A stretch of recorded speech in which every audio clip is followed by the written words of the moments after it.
Okay, recording in progress. Awesome. Again, welcome to the Founder Spotlight Developing Pride Edition. Our special guest today is Jannae, the CEO and co-founder of The Market Base. Before we get started, a few quick statements. We are recording, so if you don't want your image or your voice to be recorded, please make sure that you're muted and your camera is off. A little bit about the New York Tech Alliance is that we are a nonprofit organization driving access, equity, and inclusion in the New York tech ecosystem. Be sure to check us out at nytech.org. And then a quick thank you to all of our annual partners that make the work that we do possible, especially series like this, where we showcase amazing founders that are doing, creating, growing, scaling amazing startups and companies. Our next events, we have a Latina Luminaries event series happening in July, and then we'll be taking a pause on our meetups until August, where we will be bringing back our New York Tech meetup with a high school program showcase. So we hope that you join us. If you have an event that you'd like to promote, be sure to do that on our website at nytech.org/events. If you want to watch past conversations, check them out at this link. We can put that in the chat later this afternoon. And then with that, I'm going to turn it over to Jannae. Let me stop sharing my screen. I'm going to highlight you your video, and then go ahead and take it away. Oh, this is not a conversation. It will be a conversation. I just want you to introduce yourself real quick. Yeah. Okay. So my name is Jannae. I run a marketing technology company called The Market Base. It's set up for small business owners to have access to expert marketing teams, expert strategy at a rate that they can afford, and the ideal conditions that they need in order to scale and grow and still do what they're passionate about. I'm based out of Kansas City. I relocated from DC, where we were running a boutique agency and working with larger brands. And I really wanted the opportunity to work with the people that I wanted to work with, ones that looked like me, ones that talk like me, ones that showed up in life like me. And that's how the market base came about. Awesome. Thank you, Jannae. Yeah, so let me make sure that I'm sorry. I usually have someone helping me with a lot of this, and they're on No, don't worry about right it. now. So Yeah, I'm sure everybody's still, they're not worried about you. They're trying to figure out who I am because the picture you showed does not look like this. So yeah, I cut my hair about a month ago. you Yes. did, you did. Forget how to do this. Okay, let me see. I am going to add you. Okay, there we go. That's the view I was looking for. That's the version I was looking for. Again, thank you so much for joining us today. I know we've been connected in a few different ways, and I'm so excited about the conversation today. Just reading through and learning more about you and your personal history and your entrepreneurial history and just where you're growing and seeing where you the demo that you provided for the New York Tech Meetup in November of the market base and seeing your growth to this point now after launch in January. It's been phenomenal just to get to see the product evolve and everything grow. But before we get to the product, I just want to talk a little bit. You know, we are celebrating Pride Month. I'm a queer entrepreneur. I'm a queer activist, a queer advocate, and it's been a very big important part of my growth and my professional development over the years. And I just wanted to ask you, like, is that part of your like, do you bring that part of yourself to your business, or how do you feel, how do you navigate that side of your world into Absolutely. Absolutely. And if I'm being honest, I wasn't showing up as myself completely, outly, proudly, probably um, until about a year ago.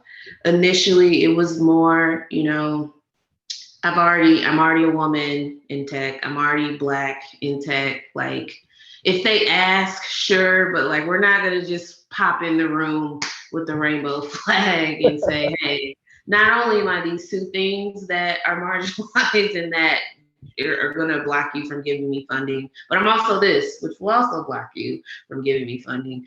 And then that's also twofold. I didn't want to be, I didn't want my company to be noticed or given credit because they were trying to check a block. So I just wanted to, in my mind, just show up as what you see, and this is my company, and look at that. It doesn't matter what I have going on or who I am personally. Like, just know that I'm the CEO. This is my baby. Do you like it or not? Like, and then it got to a point where there was no way for me to, be that is who I am. That the CEO is a title. Like, who I am though is Jannae, entrepreneur since 14, and my story is, even with that, a lot of my identity is, and a lot of the things that I've gone through as a person is based around me being, lesbian. I was kicked out and homeless, so I was a homeless youth looking for resources, and a lot of my mentors came out of that, which has helped shape and mold me into this person that I am now. So it in the last year, I've really done some soul searching and really have started to find balance in how I'm going to bring all of me to the table when I'm presenting this company, or when I'm not presenting the company. Like, this is just me, and being happy about it, and kind of like, if you don't like it, whatever. So, which is a big thing in tech, because a lot of businesses scale and grow off of investment, because tech is expensive. You know what I'm saying? It's expensive to have a tech company. You don't usually, someone like me does not have family or a trust fund or anything, so you need investors. So it was really hard, not for me. If it was just me, I probably wouldn't have cared as much. But when you have a team that's depending on this investment as well, you don't want to stand in the way of them, fulfilling their dreams and like anything like that. But we got on the same page, and here we are, and we're growing without investment. So it's definitely possible, just so you know. Yeah, that's amazing. I love that story. And I think that is, I think you don't realize the amount of tenacity that you gain from the experience that you've lived until you're actually doing it, and further down the road when you can reflect on it, right? And be like, oh my gosh, I learned so much from those past experiences and those past lived experiences that are bringing things into being an entrepreneur, right? And that give you that tenacity, that ability to find those resources to make things happen for yourself because you've had to. And right. I think that's part of that amazing story. And I again, thank you so much for being here. And I've been a fan since I've been introduced to you, and I've been following you for quite a while. So thank you. It's really been interesting to see that story. And you talked about being an entrepreneur at the age of 14, and I read the article that mentioned that, and it was really interesting to hear that story. And it mirrors a lot of my cousins in growing up. And we would I want you to tell the story, and then I'll Oh, God. and then I'll fill in my own experiences. Yeah. So my entrepreneurship journey started not as this big desire and passion to be an entrepreneur as a 14-year-old kid. Absolutely not. It started with my love for shoes and my mom not being able to buy them. And she did a lot for us. She wanted us to have access to the best, even though that just wasn't feasible a lot of times. But one of the things that she was able to do was to use someone's address and get me into a better school, which means she had to drive me there every morning. And for her to make it to work, that means she had to drop me off about 45 minutes early. We were in Indianapolis, so it's like driving from the south side to the north side.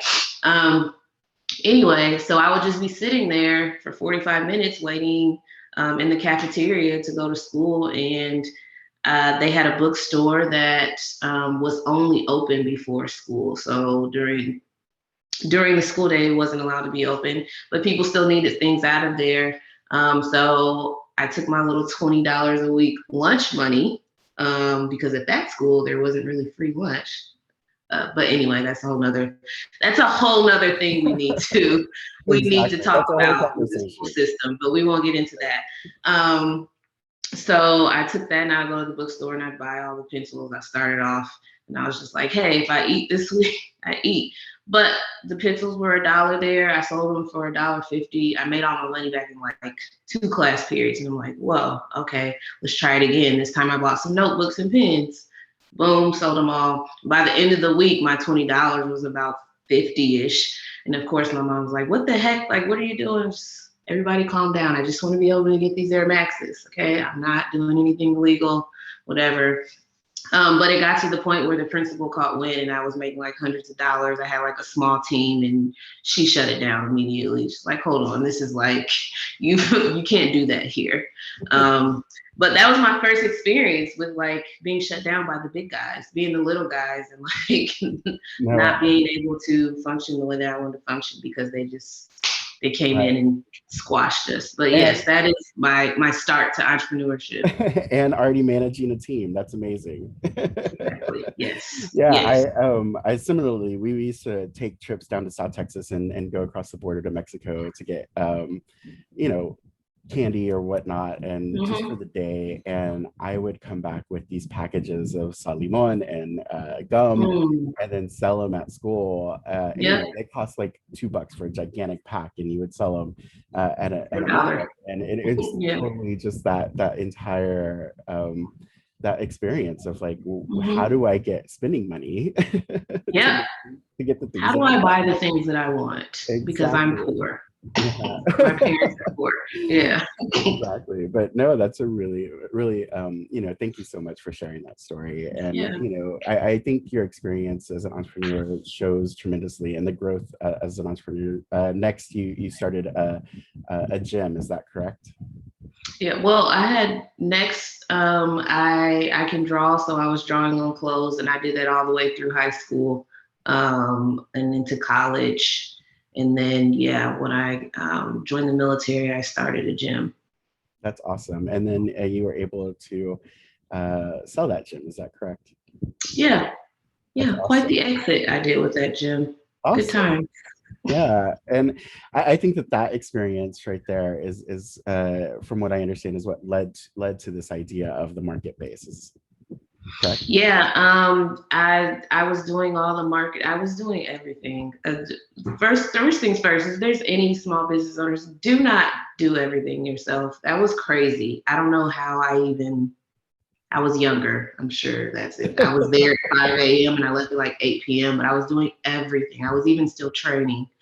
But yeah, I was doing the marketing. And of course, as you network, you gain a lot of friends in the industry. And so they're looking for referrals. Hey, who does your marketing? It's awesome. And I'm just like, oh, me. Oh, well, can you help me with mine? And then all of a sudden I was doing like weekly sessions, group sessions, because I just didn't have enough time on Saturdays and showing everybody what to do. And I was like, wait, I really love this. And I ended up coming across an opportunity to sell.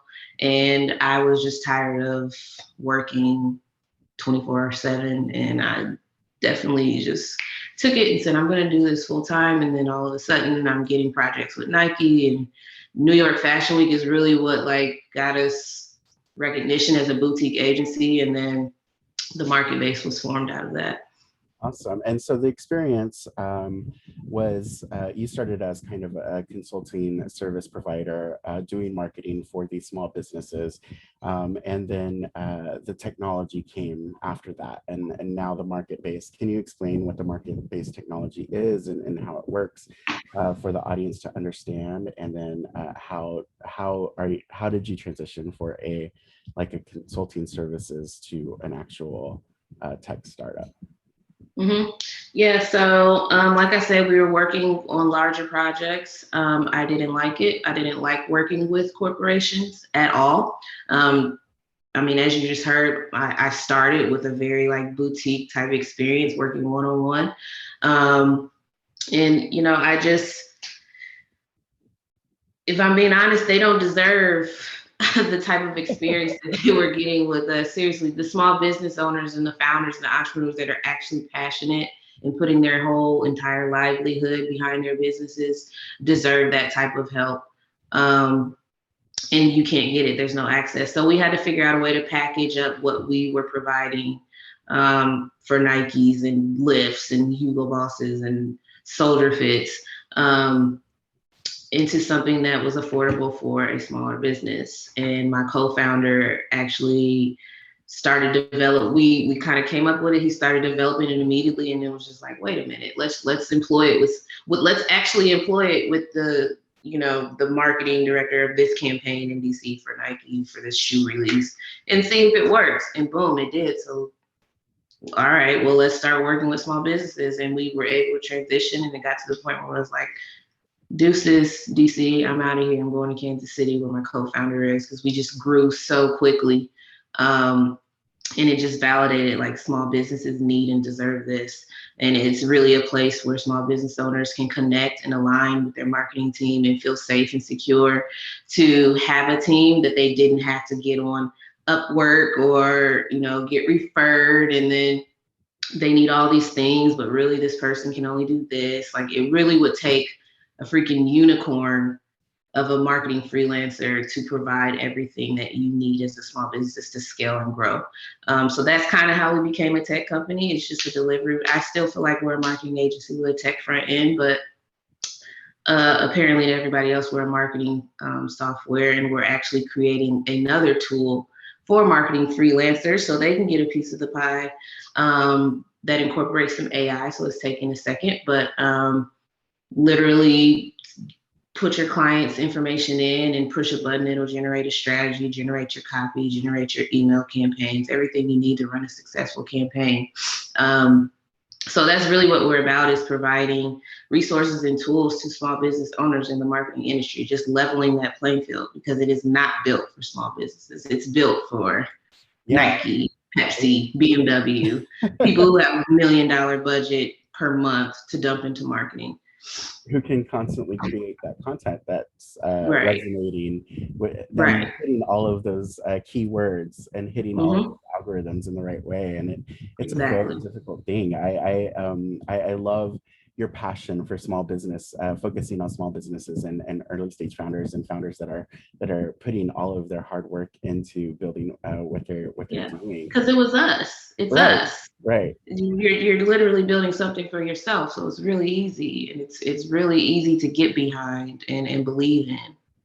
I agree, and some of those products are just, they need that injection of energy and resources to hit that next level, right? To hit that scale, to get that pitch deck ready and those numbers up so that they can get that investment from those investors, or solve their own revenue problems. It sounds like you kind of solved your revenue problems.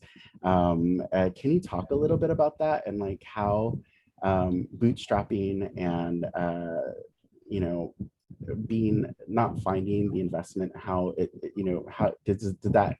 that force you to look at your revenue model and really push it forward, or can you just talk about like what that experience was like? Yeah, what I think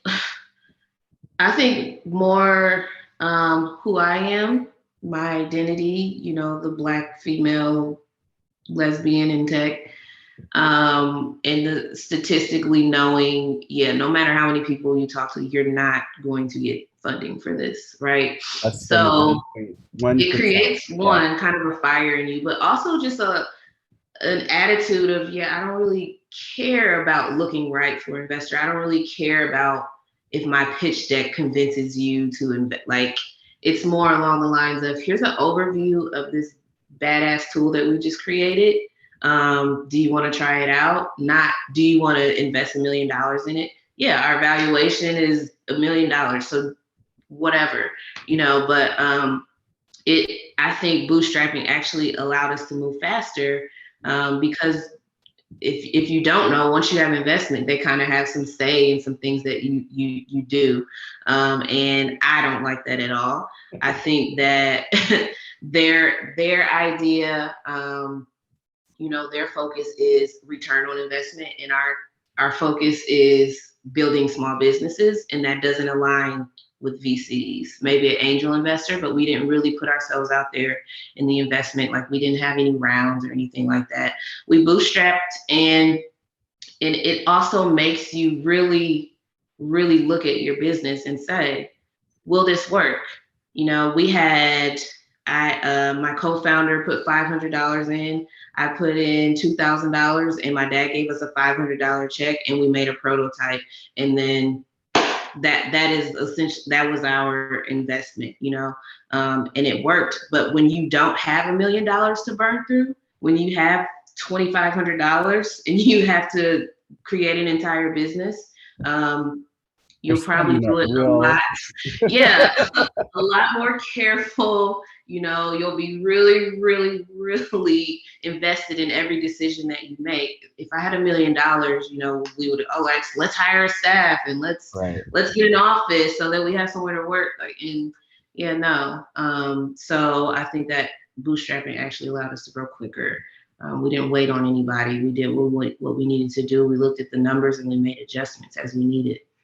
Yeah, I think that that's a really great point. I'm a huge advocate of bootstrapping as much as you can, because I think it does exactly that. It makes you look at the product. It makes you decide, like, what is it that I need to refine, and what decisions as a business owner to push this forward in the best way possible. So I love that. I think that that's really fantastic to hear, and, you know, sage advice.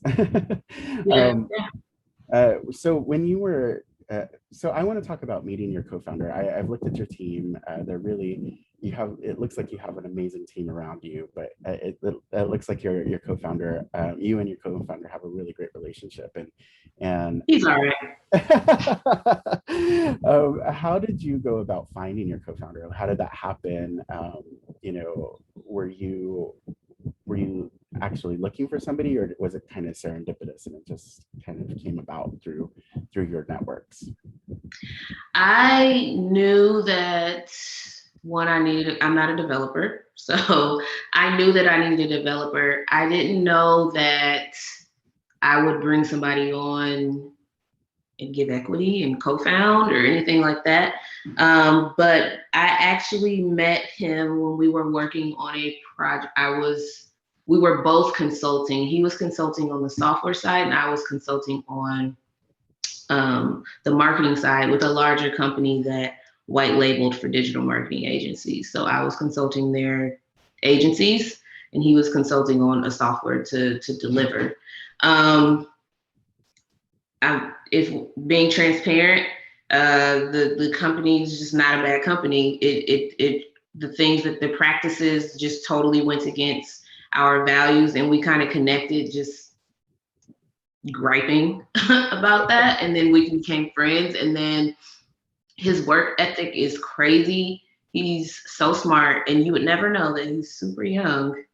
So we don't really talk about his age because it kind of scares people away, but he's super young, like he just graduated college type young. And when I decided that I was going to do this, I immediately reached out to him and just like, hey, what do you think about this? Like, with no, like, do you want to be co-founder? Just like, man, that's awesome. Like, he just immediately started like showing me and telling me things to make it work. And he immediately, like, it was never about do it this way. So that it was like, do it this way so that a business owner, when they use it, feels this way. You know, and I was just like, oh, wow. Do you want to meet me for drinks real quick? I'm going to come to Kansas City. Like, let's do this. And right then and there, it was a very, you know, people say you should be more careful choosing a co-founder than you would like your life partner. And I did it probably in like 2 weeks, which was really risky, but it paid off. It was a good risk. Wouldn't be this far if it wasn't for him. So yeah, that's how we came together, and we're just friends, and we just have the same values and mission in life, which is to serve others. So it's gonna work regardless, unless he acts crazy. But no, it's the co-founder relationship is it's a very special relationship, right? And it's hard to get right all the time, and it's hard, you know, that doesn't happen all the time. But I right.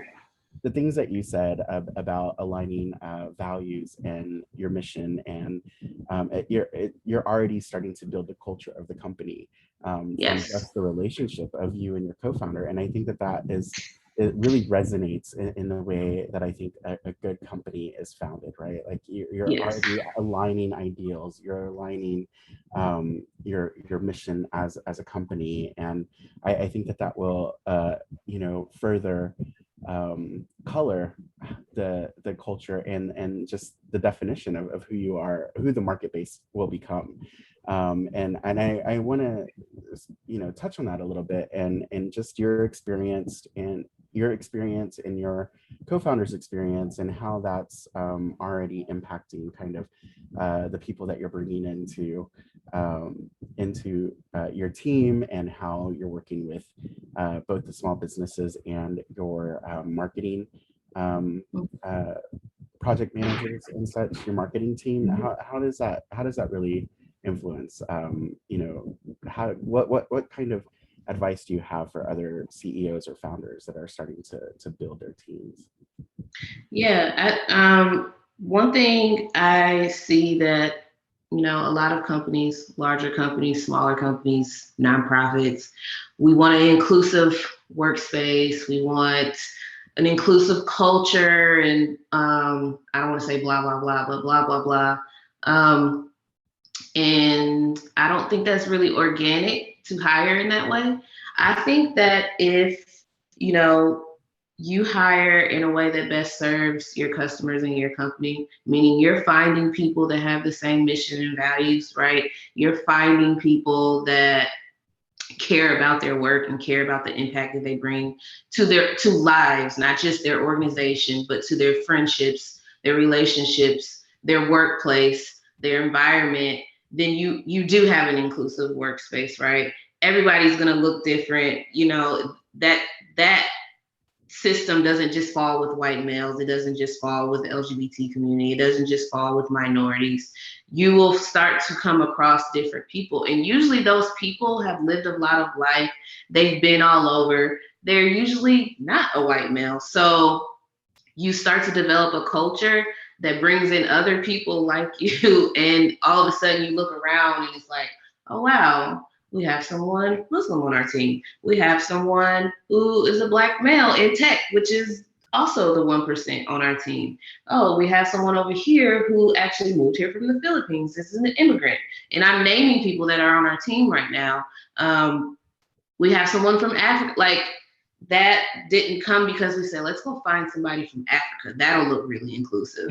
You know what I'm saying? Let's Absolutely. go find someone who wears a headscarf because that'll be super inclusive.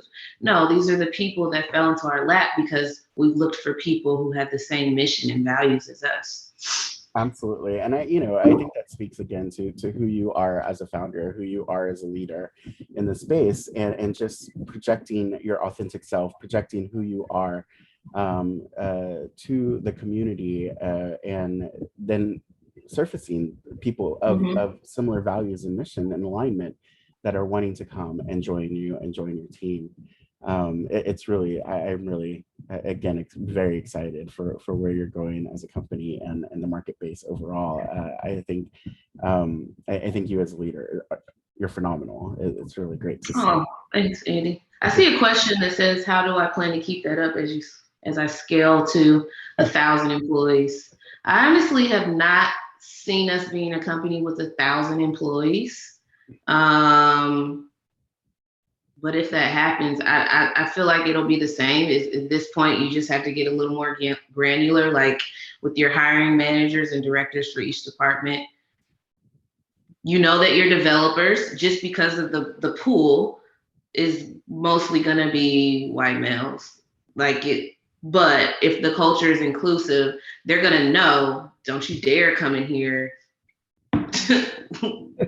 without me. Like, these are the people you work with. We're from all over. We're all different races, all different experiences. So you either fall in line or you're just not a good fit. But outside of that, I mean, I'm not an HR director. We have an HR director who knows my mission for the culture. So I'm sure that as we work together, if we ever did get to 1,000 employees, God forbid, because honestly, I don't want that. and I don't think we need that many people, Mhm. then, we'll see how it goes. Well, that's a great point. And your goal is not to reach 1,000 employees or to scale the company to a gigantic size. What is your goal with the market base? Like, what would be, when do you feel like you're going to reach success and ultimate success with the market I base? think once we impact the marketing industry in a way where traditional agencies say, all right, we got to make some changes at this point because this company is here stealing our client. Like, we have to be more equitable too. We have to deliver in a way that they need it now. We can't say you have to pay $5,000 a month in order to have access to this. So how can we figure out a way to change? Now, I've already seen that locally in Kansas City and in the region. So I know that it's definitely possible because in just 6 months, we've been able to do that. So I'm thinking in 5 years, you guys will see a different type of marketing as an entrepreneur and small business. Fingers crossed. Yeah, absolutely. Where you feel like you have a fair shot at reaching your goals. Yeah, I think it's a really I don't like to use this term disruption, but I think it's the whole way that we are marketing, and access to marketing, right? Like the access part is the key to equitable marketing. Like that's Right. really what we're fighting now, and trying to understand and trying to navigate and cut through. And then and especially like I run the New York Tech Alliance. I have another nonprofit called the Queer Tech, and we struggle all the time to get our message out, to get eyeballs on what we're creating, to get these amazing events to more people, and it's just based on like, well, we don't have a lot of money to spend on campaigns, or we don't have we're a very small team of employees, so how do I leverage what we do have in a way that's most resourceful, and it's always a struggle. So I think what the market base is trying to do is super admirable and very much needed. When you're talking with founders, what is the biggest what is the thing that they're struggling with the most, or and kind of how does the market base help solve that problem? Yeah, and we found this out actually very early on. Like I said, we were kind of building based on the experience that we had. And for me, I have experience in marketing. I never really had to reach out to many people on how to do things. And I realized that is what entrepreneurs also need. Thank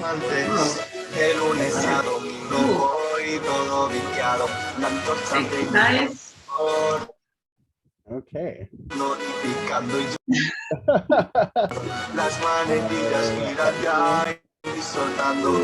music. Nice background music. It's good music. Okay.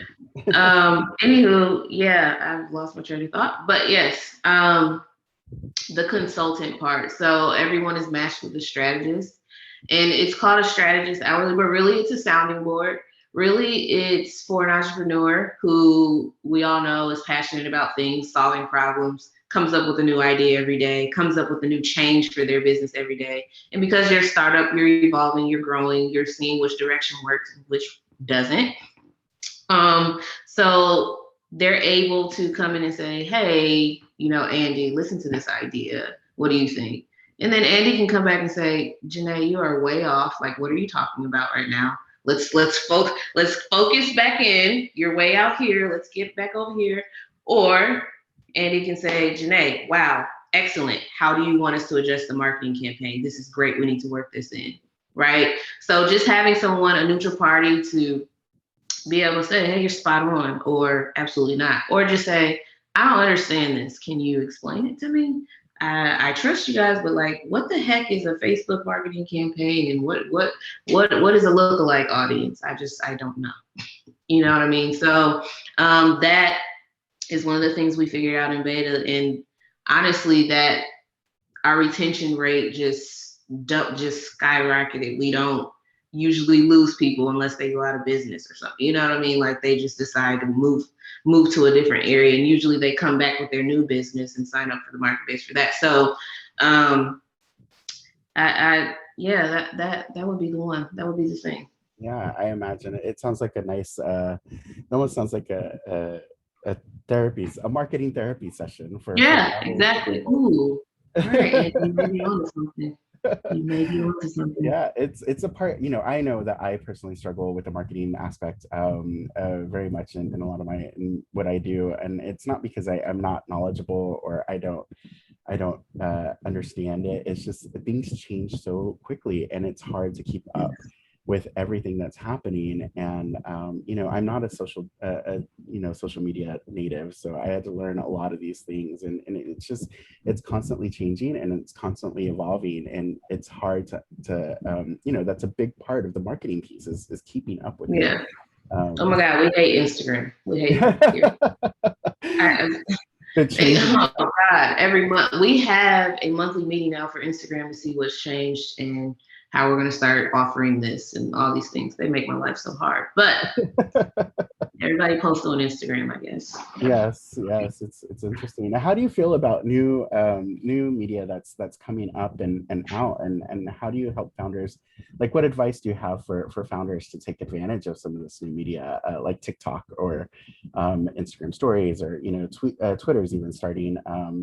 I forget what they're called, but are they? Yeah. I forget. Yes, stories on Twitter. I can't Stories believe on Twitter, remember what they're called either. So yeah, my thing has always been that, social media is going to always be evolving, and it's literally just being where the people are. So when something new comes out, that's where you should be. When something new comes out, switch there, unless it's Snapchat, like unless your audience is 15-year-olds, then don't worry about Snapchat. But right now it's TikTok and Instagram Reels, and people keep talking about algorithms and all these things. There's no algorithm. When they come out with something new, they want people to use it. So that's where they send the users, when you post some content there. That is the algorithm. When people engage with, whatever, then it's like, all right, this is working, show them to more people. That is literally the algorithm. So my thing is not like, oh, this thing sucks and this thing doesn't. If you're trying to create an online presence, then you need to be where the people are. Little Mermaid, I want to be where the people are. But I don't really have an opinion on TikTok or Instagram Reels or all the things. I do have an opinion on the creators and how that's being handled. And I think there should definitely be these platforms need to look into that stolen content and how they plan to, get that under control. But other than that, yeah, just create and put your stuff out just there. Create. Just present your value to people. Try to be as innovative and creative. You got to stand out, just like any other company. Absolutely. There's a question in here from Manish asking, what's your advice for smaller bootstrap startups to be able to present the value they bring to clients that are bigger in terms of size and scale? It sounds like you know a lot about that. Like you were able to get in front of some larger companies and brands. So what advice do you have for some of those smaller startups that are trying to do that? So for smaller startups that want larger clients, Yes. You know what? Networking is a big deal. I got a Nike project because someone mentioned my name in a room that I had met at an Out in Tech. Someone at Google mentioned my name that I had met at an Out in Tech event in Washington, D.C. Like literally, there's no secret. I did this online, and somebody from Nike was like, oh, look at her. Because that's not usually how it works, because when they partner with smaller digital marketing agencies or influencers or things like that, it's not because they're online searching for you. A lot of these networking events that they throw are to find these type of projects and to find these type of organizations that are doing it. One thing I will say is that once one large company has kind of vouched for you and worked with you, you're golden. You can now yourself approach other companies and say, hey, I've worked with President Obama, so do you want me or not? I'm the one here. Right, so do you want me? because I'm moving on to the next. And if you don't take me, BMW is going to take me. If BMW doesn't take me, Lyft is going to take me.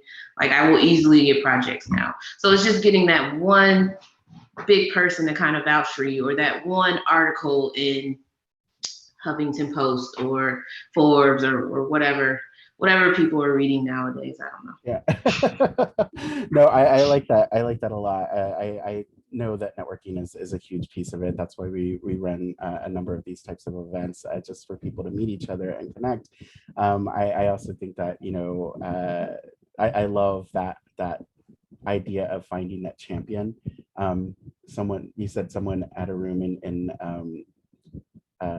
and Google mentioned you to Nike, and that's Right. what happened. And it's definitely because they were networking. right. And it's about that champion, finding that person that believes in you. Yeah, for sure. To spread and evangelize about what you're able to do and the work that you're able to make happen. I think that's very, very key. One of the key statements that you mentioned there. You know, it's just great. And let's see, there's another question about big companies usually having enough employees to do whatever a small contractor could do, or enough money to hire temporary employees. So yes, they generally have, you know, huge teams. So I guess, you know, I want to come back to this focusing on small businesses and founders that are just getting things started, and the consultants that you match them to. And it sounds like they get matched to a whole team through the market base. So can you talk about what that process of the team is and how that works? Yeah, so based on the business, I mean, the standard team that they're going to get is a web designer, a graphic designer, a copywriter, an SEO specialist, and then that strategist that we talked about. If they need Facebook ads, they'll get an ads manager. But a lot of small businesses aren't really there yet to run ads with the budget that they would need to really get out there in such a saturated industry. So we focus a lot of our marketing running organic campaigns and getting the word out, building their presence, building their social media, and then their content pillars. And the strategist is also looking for innovative ways for them to enter a market. So if it's, all right, you don't have money to run ads, but you need to go to all these networking events, you're a great speaker, start posting these videos. You have a great, vast network, get on some of these panels, things like that, to build your reputation and build your company's reputation. So things like that. But all of that is pretty standard, plus the dashboard, of course. Yeah, and that dashboard sounds amazing. I've seen it. I saw in November when you were first. I'm trying to think if we had it. I'm trying to think of what. It wasn't quite. It wasn't quite final, and okay, yeah. And you were really excited about. You were really excited about what was going to come down the pipeline. So I've seen some images, and I'm like, oh, this looks really amazing. But you know, how does that technology, like, how did you decide? You and your co-founder decide what to build for the clients, and what, you know, like you mentioned that the conversations with your co-founder were like, well, imagine the business the business owner using this, but you know, I think a lot of founders struggle with like what to deliver and what features to deploy, so that it's not a super complicated platform. Or we struggle with that as well. Okay. We struggle with that as well because, you know, I'm not a tech founder and he's more just the developer as opposed to, you know, UI and UX. Yeah, a product designer and right. Yeah, so we had to bring in help. But one of the things that we did that we knew that was going to be kind of what drove our roadmap or whatnot is, can somebody sign on, speak to somebody, look at what's going on with their marketing campaign and understand it, that doesn't have any marketing experience? Like, we always came from no marketing experience, doesn't even know what marketing means. Like, what needs to be on the dashboard for them to get it, for them to understand the questions they should be asking, for them to grab their deliverables, make requests. So, and to this day, our dashboard is super lean like that. There's the dashboard with all your analytics that you can clearly, like, literally like a third grader that doesn't know what marketing even means, there's cues, there's everything on the side. There's team. There's literally three things: teams, requests, deliverables, campaign. Like that's it. Sorry, a question came up and I started reading while I was talking. So sorry. But yeah, and it's been working. And as far as features, everything that we're delivering is more along the lines of filtering and billing, things like that. We're not going to add anything else. It's working. We have features requests, and they're more along the lines as, can you guys add a button so that it automatically calls my project manager? No, we cannot, because they're working. You do not need that button. We cannot jump on a call. You're protecting so the features are things. Yeah, like the features are things that just makes their lives easier, but in a way that is not beneficial to running their campaign. But yeah, that's really how we ship our features, and that's really how we came up with Agency Base, because we were creating an admin tool for us to use so that our project managers could just get things done in 5 seconds. And it was just like, wait, marketers need this too. Like this would really help out marketers. So literally Agency Base is what we're using on the back end to get things done. No, I think that makes a lot of sense. I know from my own experience trying to navigate like the Facebook ads, the Instagram system for businesses. It's super complicated, and like you need a whole degree in just understanding the mechanics of how it works, and it's really intense. And when you're just a small business trying to do everything yourself, like you said before, it gets super complicated to cut through the noise. And I think that is the real value that it sounds like the market base is really providing to a lot of these founders and small businesses. There's a couple of questions that came in, so we're going to move to more of the Q&A piece. One is about productivity hacks. What productivity hacks would you recommend for founders who are in the really early stages of building their businesses? Ooh. I think one of the things that helped me is I wrote down a win list each morning. When you're a startup founder, in your mind, there's 1,000 things that need to be done, whether it's today, by next week, by the end of the month. But I started breaking those down. What needs to be done today? Like, if I just get these 3 things done today, was that a productive day? Yes. And even if it was personal things, because sometimes we feel like as a startup or a business owner, to be productive, we can only do things related to our company. No, I know that I have to pick my daughter up and get her home safely and make her a snack. Boom, Raylan's on my win list for today, because it's my day today. It's also my day to cook dinner, which means I need to go to the grocery store, blah, blah, blah. Grocery store. I have 3 meetings. 3 meetings, make sure that I at least sell one of them, and I will feel productive. So my win list for each day looks completely different. And it's based on my calendar and just things that I know are going to happen today. And it really, really helps, unless there's like a deadline that just pops up on you, which does throw you off, and does throw me off because I kind of have ADHD. I can't get thrown off. But that was a productivity hack for me. Writing everything down was a hack. A lot of times we tend to get told something, we keep it in our head and say, okay, I'm gonna do that at this time. And then this time comes and goes, and like, oh crap, I didn't do that. And setting reminders, which brings me to my next one. Set a reminder, even something simple. Follow up with Andy to make sure that the time is 11 and not 11:15. Put it on my Google task. And then integrating everything. Every software that I use talks to every software the market base uses. So my Google Calendar talks to Slack, talks to Zapier, talks to our HubSpot, our CRM. Everything speaks so that I have it centralized in one location, because I cannot be everywhere. That's what works for me. I don't know. No, those are all really fantastic pro tips and things that I've integrated in parts of my life. They don't always work for me. Like, I am really bad about setting reminders, but I constantly check my calendar. So my calendar is my Bible, so if it's not on my calendar, it doesn't happen, right? Exactly. So I love that. So when you're building the market base and you're looking at small businesses, what size, you know, does the founder need to be in order to take advantage of the market base? Like, it's a, who is your ideal client for the market base?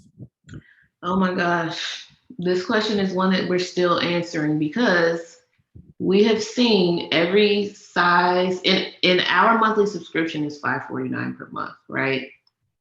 Which for a larger business is a drop in the bucket, and then for an entrepreneur could be the difference That's between tough, them right? paying their car payment, and right.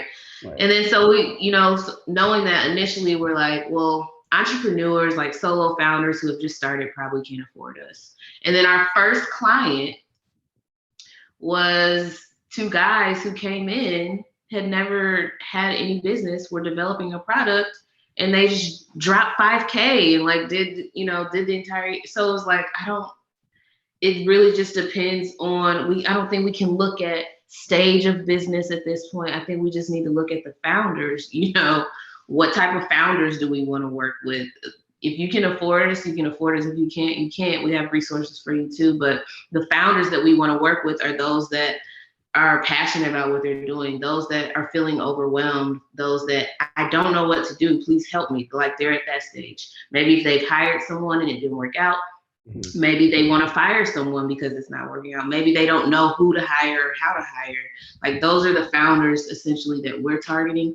Ones that just understand that marketing is a necessity at this point. They know they need it. They have a goal in mind. They're not just coming in like, well, no, I need marketing, so here I am. Yeah, because what, how can we help you? How can you measure success? You're going to waste our time, your time, and you're going to end up canceling. So that's really who we're targeting. It doesn't matter the stage of business. Okay.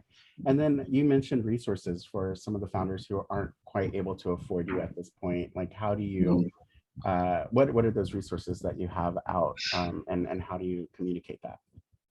Yeah, so we have an email list and we send out tips. We send out what's going on in the marketing industry, how to prepare. Like, I think the most latest thing we sent out is that Facebook business manager is going away with insights, which is how do you measure if we don't have insights? and we're straight up in there, like, we think it's crazy.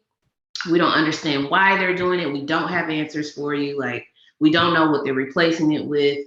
And if you're a client, we're going to continue to track the best way that we can, things like that. But if you're a business owner who's trying to run ads, our best suggestion is this, So yeah, they can always, those are always accessible. Those goes out every week. Awesome. And that they sign up for that information at themarketbase.com. Mm-hmm. Okay. Yes, on our email list. We will definitely put that in our follow-up as well. Make sure awesome. Thank you. People know that they can get these free resources from the market base. Mm-hmm. A very helpful resource, and amazing. And then let's see, we have one question about just about diversity in tech and mentioning the fact that Black developers are a minority, and while you're not a developer, like, do you have any ideas? I think you kind of answered this at the beginning, but it's about like finding those resource pools and broadening that pipeline of tech talent and founders from diverse candidates. Like what is your view? I think to me, it feels like, I think the way that you talked about aligning your mission and your values and talking about those mission and values and finding people who are similar in that way really speaks to that broadening and identifying more diverse candidates. But do you have any other? It's hard to be proactive, in this sense, right? It's kind of too late in a sense. If the pool is 99.9% not minority, right, you're looking for that 0.1%, and maybe I'm in Kansas City and that person is in DC. I can't be proactive about that.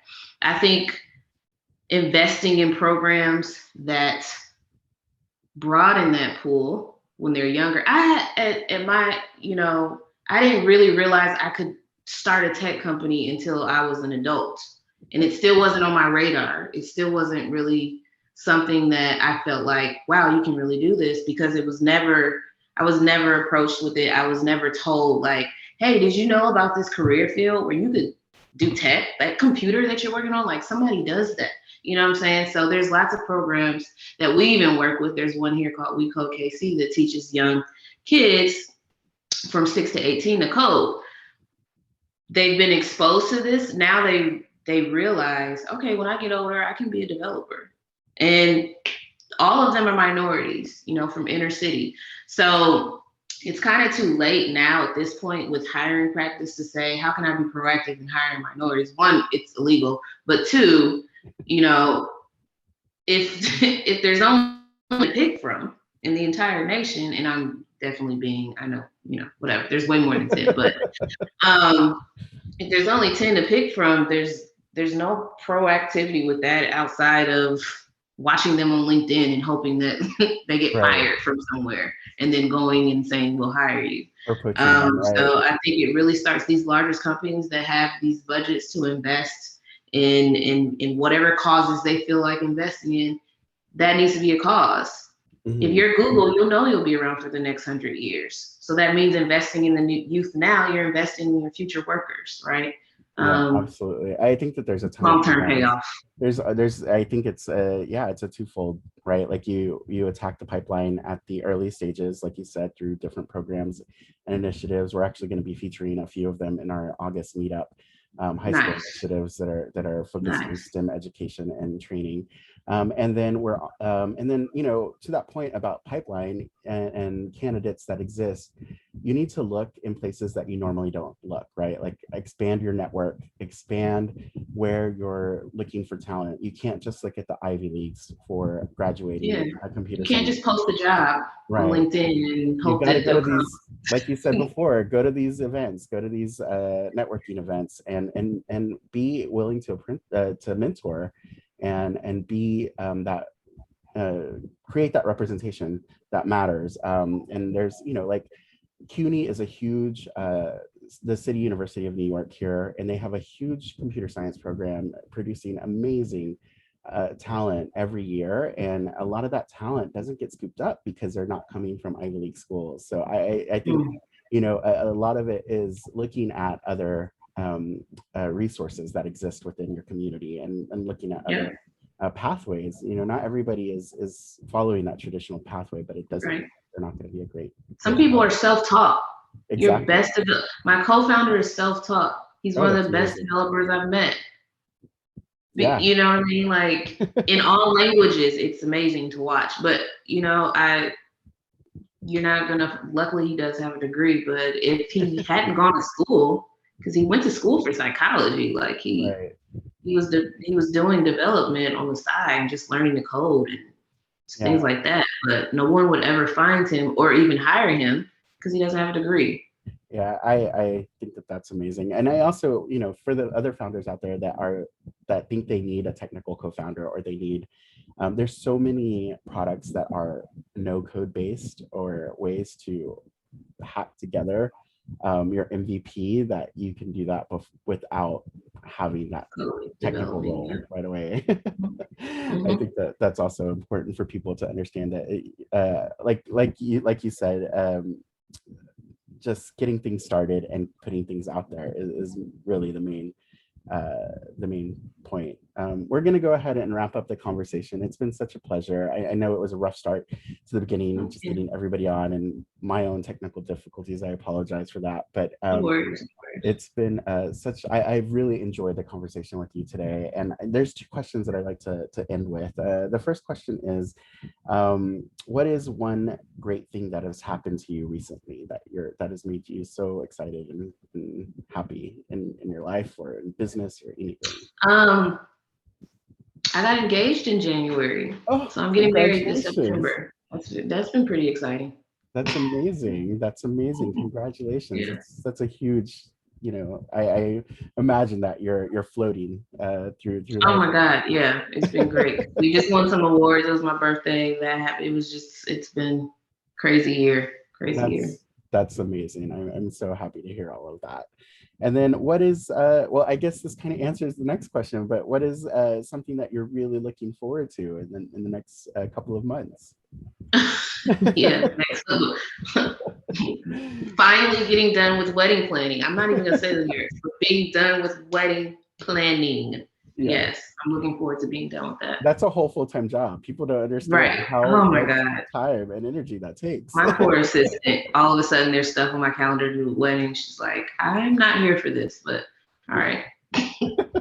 No, that's amazing. Well, I wish you all the best in all of that. I think that that's really phenomenal to Thank hear. you. It sounds like things are going really well in your personal life, and then with the market base, it sounds like you're finding your market, and it sounds like you're growing and finding those small business and founders to get in touch with. Is there anything that the New York tech community can help with, or anything that other than just more exposure to the market base and more founders? Yeah, just send them our way. If you need help, we're here to help. Definitely. That's what we want. We'd love to speak to any marketing freelancers or professionals and get their opinion on Agency Base, our new tool that's coming out. Awesome. So, Are you hiring marketing freelancers? And